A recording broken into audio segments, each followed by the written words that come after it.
Hello guys, আসসালামু আলাইকুম। কেমন আছেন সবাই? আমি আপনাদের বোন আলহামদুলিল্লাহ ভালো আছি। ফেসবুকে কাজ করলে কখনো কারো কথা শুনবেন না। নিজের মতন করে ভিডিও করবেন, ভিডিও ছাড়বেন।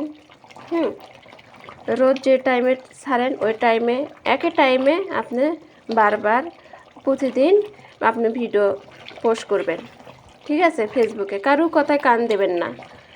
নিজের মতন চলেন, অবশ্যই আপনার সফলতা পাইবেন। ঠিক আছে? আমি কিন্তু কারো কথায় কান দেই নাই। আমি নিজের মতো নিজে ভিডিও করছি, ভিডিও ছাড়ছি। আমি কিন্তু কোনো কিছু বুঝি না, লং ভিডিও কি ভিডিও কি, অথচ আমি নিজের মতো নিজে ভিডিও করছি, ভিডিও ছাড়ছি। ইনশাআল্লাহ আলহামদুলিল্লাহ আমি কিন্তু সফলতা পাইছি। সেই সোনার হরিণ আমি অবশ্যই আমার হাতে ধরা দিছে। তা আপনারাও পাইবেন ইনশাআল্লাহ। দোয়া করি আপনাদের জন্য। আপনারাও নিজের মতো ভিডিও করেন, ভিডিও ছাড়েন। মানুষের কোনো কথায় কান দেবেন না। ঠিক আছে? নিজের মতন চলবেন।